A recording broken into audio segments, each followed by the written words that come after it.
سلام، با برنامه دیگر از کانال تاریخ اندیشه های ایرانی در خدمتون هستیم. موضوع برنامه تأثیر اندیشه های زرتشت بر هخامنشیان به خصوص کوروش کبیر هست.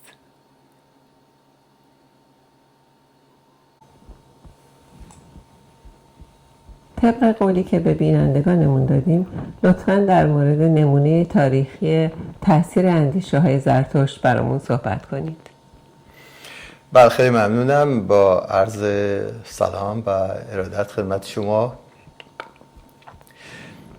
فکر میکنم که تاریخ کوروش و شخص کوروش پادشاه هخامنشی نمونه‌ای دیگری است از این اندیشه که زرتشت داشته و مخصوصاً وقتی که درباره نظم و یک قدرت مبتنی بر عدل و انصاف و بر حال همون تصور آشا و این امکان که بشر قادر هست و میتونه بسازه و میتونه به وجود بیاره و میتونه در جهت خیر و نیکی حرکت بکنه. خب باز نمیتونیم با اطمینان اینطور قضاوت بکنیم که هیچ بدیهی نداشته و ایدئال بوده و یا همون تصوری که قبلا هم در موردش صحبت کردیم. به هر حال قدرت سیاسی تضادهای خاص خودش رو داره و تا زمانهای اخیر اجالتا نمیتونیم این قضاوت رو به صورت 100% مطرح بکنیم که همه چیز خوب بوده و یا اینکه بعضی ایده هایی رو، بعضی جنبش هایی رو که خیلی مدرن هستن به زمانهای معاصر تعلق دارن اینها رو به کوروش نسبت بدیم. کما که این کار میکنن، یعنی بارها این رو هر کسی راحت میتونه ببینه، مشاهده بکنه که یه اینطور نسبت هایی رو که مخصوص دنیای مدرن و تحولاتی است که در یک قرن اخیر یا حتی باید بگم در 50 سال اخیر یا کمی بیشتر در جهان ایجاد شده، اینها رو خب نمیتونیم به اون گذشته دور نسبت بدیم. اما تأکید بر نظم، تأکید بر ایجاد یک قلمرو، تأکید بر نیکی و راستی و تأکید بر زندگی خوشبخت و یعنی خوشبختی فرد و زندگی که رضایت درش باشه و همون صحبتایی کردیم، اینها به هر حال در این دوره از تاریخ هم به نوعی باز باید تاکید کنم به صورت نسبی مشاهده میکنیم و وقتی که کتاب‌های تاریخ رو ورق می‌زنیم می‌بینیم که واقعا اینطور چیزی در یک سطحی وجود داشته و من هیچ توضیحی براش نمی‌شناسم. شما فکر می‌کنم این یک پیشینه‌ای رو داشته، یک بک‌گراندی رو داشته و نمیتونم هیچ نوع بک‌گراند یا پیشینه‌ای رو برای این تصور کنم مگر اینکه به زرتشت برگردیم و اندیشه‌های زرتشت رو یک بار دیگه مرور بکنیم و ببینیم که تأکید زرتشت رو بر زندگی دوباره بیاریم. کوروش در سال 539 قبل از میلاد به بابل وارد شد. قبل از اینکه این داستان رو بگم، مثلا این سوال همیشه در ذهن من بود و وقتی که جستجو کردم، تحقیق کردم که اینطور جوابی رو گرفت، همیشه فکر کردم خب یک امپراتوری، کلمه امپراتوری میگن کلمه رومی، یک قلمروی با این وسعت که قبلا هم گفتم از پامیر، از اون دامنه‌های پامیر تا مصر، فکر کنید چند کشور در این وسعت الان هست. اینها چطور میتونستن این رو اداره بکنن؟ چطور میتونستن جلوی شورش ها رو بگیرن؟ چطور میتونستن اون یک اینطور وسعتی رو با اون وسایل ابتدایی؟ به هر حال باید فکر کنیم که اگر مثلا از بلخ که محل تولد زرتشت میگن بوده، بخواد به مصر برسه، این چقدر زمان لازم داشته با اون اسب و قاطر و امکاناتی که بوده و چطور میتونستن اینو اداره بکنن، چطور میتونستن با این موفقیت ادارهش بکنن. خب این سوال در ذهن من بود همیشه و وقتی جستجو کردم فهمیدم که یک نوع برنامه هایی رو دنبال میکردم که خیلی شبیه به برنامه های سیاسی و اجتماعی در دوره و فرهنگی حتی در دوره معاصر هست. مثلا من اینو نمیدونم آیا قبل از کوروش هم کسی این کار کرده یا نه، ولی یکیش ایجاد استانهای متعدد بوده. یعنی اینکه هر منطقه ای رو به صورت یک استان و بعد حکمران هایی رو در اونجا منصوب میکرده و اینها همون برنامه ای رو که داشته این رو دنبال میکردن و گزارش میدادن به پادشاه که در چه وضعیتی است. یا اینکه دست به ایجاد یک سیستم خیلی پیشرفته ای از جاده و راه و اینها زدند. خب این یعنی اینکه همه رو به هم متصل میکرده و همه رو به هم پیوند میداده. یک مطلب دیگه به سنت ها و زبان ها و رفتارهایی که جنبه سنتی داره یا چیزهایی رو که بوده که مخصوص یک مردم خاص هست، اینها ابدا کاری نداشتند و یعنی جدا میکردند به اصطلاح یک روش مستبدانه‌ای که بخوان به جزئیات زندگی این اقوام و این گروه ها وارد بشن ابدا نداشتن، بلکه به اینها به اون سنت هاشون احترام میذاشتن و فکر میکردن که ادامه بدن اونطوری که فکر میکنن، اونطوری که فکر میکنن هپی هستن، اونطوری فکر میکنن راضی هستن، این رو ادامه بدن. خب این رفتار رو ما فقط در دنیای معاصر میبینیم.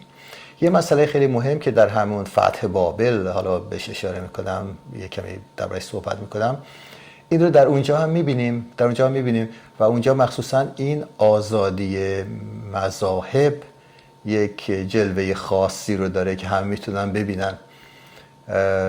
کوروش وقتی که بابل رو فتح کرد به صورت یک فاتح مستبد همه رو از دم تیغ نگذروند یا اینکه همه چیز رو نابود نکرد، بلکه سعی کرد به عنوان نه یک فاتح بلکه به عنوان یک کسی که بابل رو نجات داده از یوغ یک حکمران خیلی خشن و شخصی که یا حکمرانی که همه رو به صورتی در وضع اضطرار نگه داشته و کار اجباری همشون انجام میدن و همه در خدمت اون هستن و هر نوع خشونتی رو در مورد اینها اعمال میکنه. خب بعضی ها مثلا فرض کنید خیلی ها اینطور استدلال میکنن، میگن که خب این پرگماتیک بوده و در سیاست فکر میکرده باید یک راهی رو پیدا کنه که این راه به نفعش باشه و این بتونه به حکومت و قدرت خودش ادامه بده.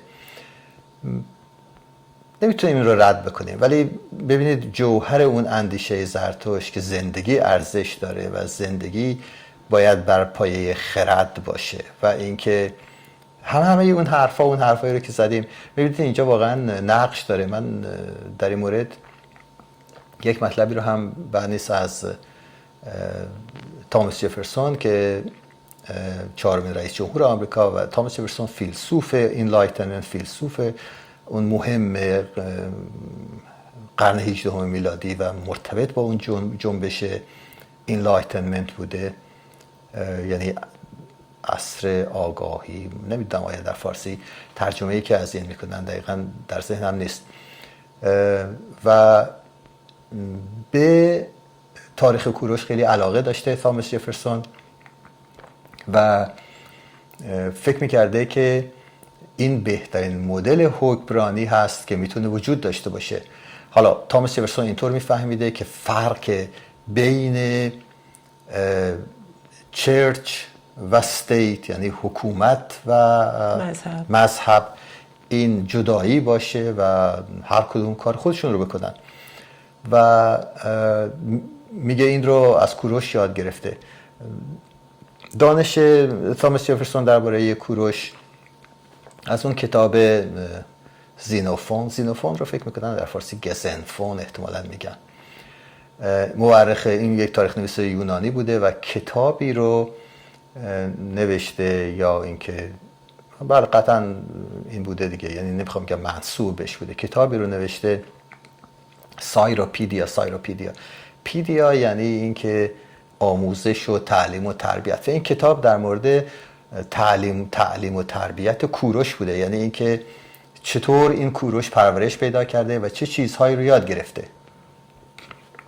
و این میگه این یک کتاب فوق‌العاده است و از این کتاب یاد گرفته که شیوه حکمرانی و جدایی بین مذهب و سیاست و هم آزادی مذاهب، کما اینکه در این کشور میبینید که این یکی از مهمترین اصول قانون، یعنی قانون اساسی در این کشور همون freedom of worship هستش، آزادی مذهب هست و تامس جفرسون میگه این رو از کوروش یاد گرفته. خب اگر به این صورت نگاه کنید خیلی عذر میخوام، اگر به این صورت نگاه کنید باید فکر میکنم به یه صورتی میتونیم حتی این نتیجه رو بگیریم که در پیشینه کوروش پادشاه هخامنشی و همه اون موفقیت هایی رو که در سیاست و در حکمرانی و هم در برنامه هایی رو که به عنوان کشورداری و ایجاد یک قلمرو وسیع و بزرگ، اداره این قلمرو بزرگ و وسیع داشته، اینها به نوعی متصل هستند به اون خشت اول که زرتشت گذاشته. تأکید بر زندگی، تأکید بر خرد، تأکید بر فکر خوب، تأکید بر عدالت، تأکید بر راستی و درستی و نفی فریب و اهریمن و این هوپ. باز این رو میخوام تکرار کنم، آشا بعضیا ترجمهش میکنن هوپ یعنی امید، و امید به این که یک وضعیت ایدئالی برای بشر به وجود بیاد. و حالا ممکنه بدیهایی هم بوده و همونطوری گفتم قدرت این تضاد رو دائما یا اجالتا این خصوصیت رو، اقلا قدرت استبدادی اینطوریه، همیشه داشته که سعی میکرده همه مخالفان رو از میان برداره به هر روشی که ممکن، یا تسلیمشون کنه یا به صورتی نقششون رو محدود بکنه. اما در روش کوروش میبینیم که اقلا این کار رو نکرده و به همین دلیل، یعنی جواب سوال من اینه، اون سوالی رو که من همیشه میپرسیدم که چطور میتونستن این رو اداره بکنن، چه نوع امکانی رو، چه نوع قدرتی، چه نوع کاریزما یا تأثیری رو داشتن که میتونستن مانع شورش این مردم متفاوت و متنوع بشن، که میتونستند در همه جا حکمشون جاری باشه و در همه جا بتونن اون چیزی که در نظرشون هست بپذیرن، یعنی اون مردم متفاوت بپذیرن و قبول بکنن. و مقلدان یا اینطور فکری رو همطور گفتم، تامس جفرسون یک شخصیت فوق‌العاده مهمی هست، نه تنها در سیاست و به عنوان رئیس جمهور آمریکا. این شخص در تدوین و نوشتن قانون اساسی آمریکا نقش درجه اول رو داشته و هم یک فیلسوف انلایتنمنت بوده و در حال میتونیم باز به اهمیت این موضوع رو که الان میگم.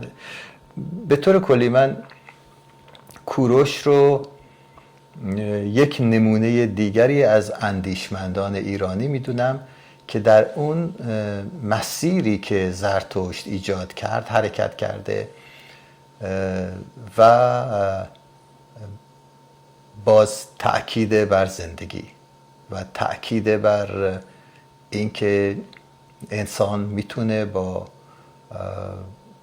اون امکاناتی که، یعنی منظورم اون قدرت هایی که داره، همون خرد و بقیه اون عواملی که گفتیم، خوشبختی رو به وجود بیاره و تجربه بکنه.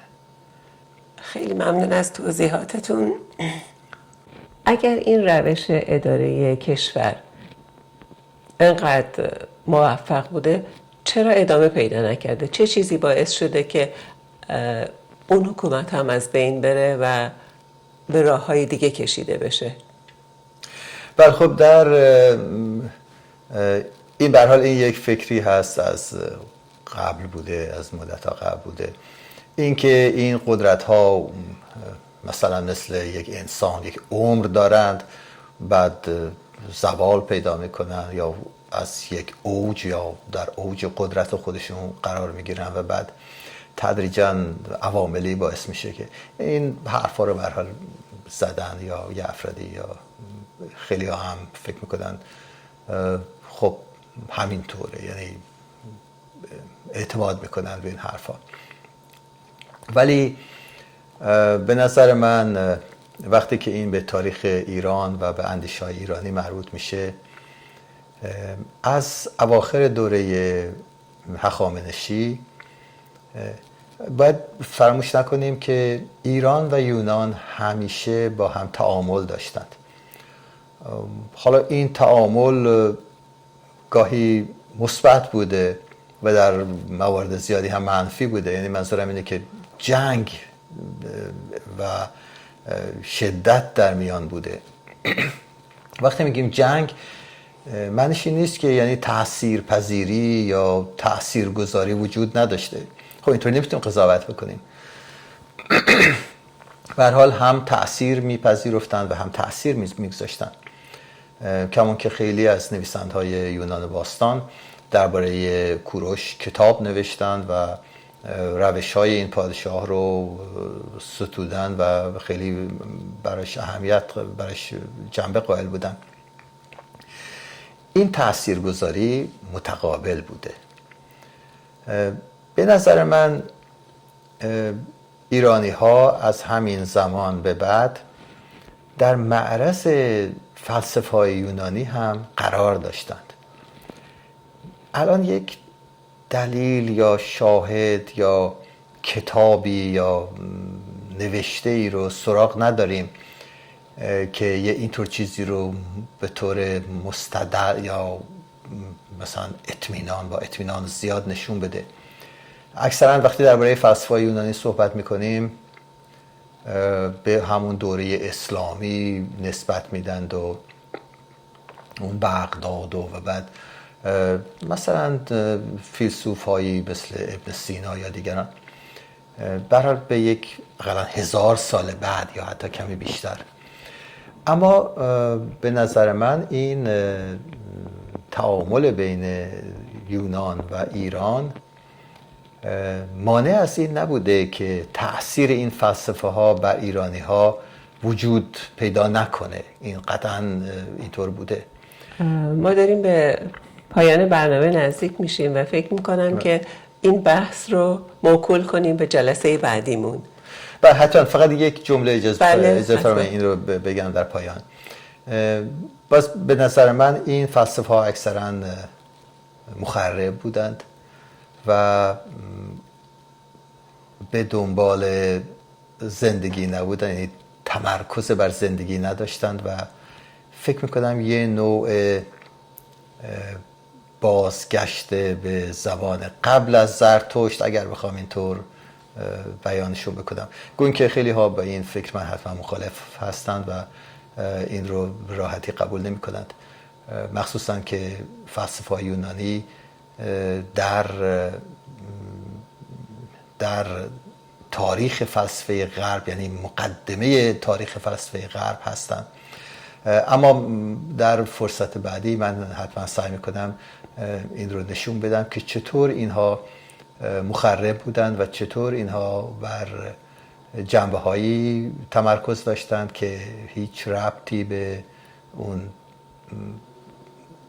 که زندگی عینی و واقعی داره هیچ ربطی به این زندگی واقعی و عینی نداشتند.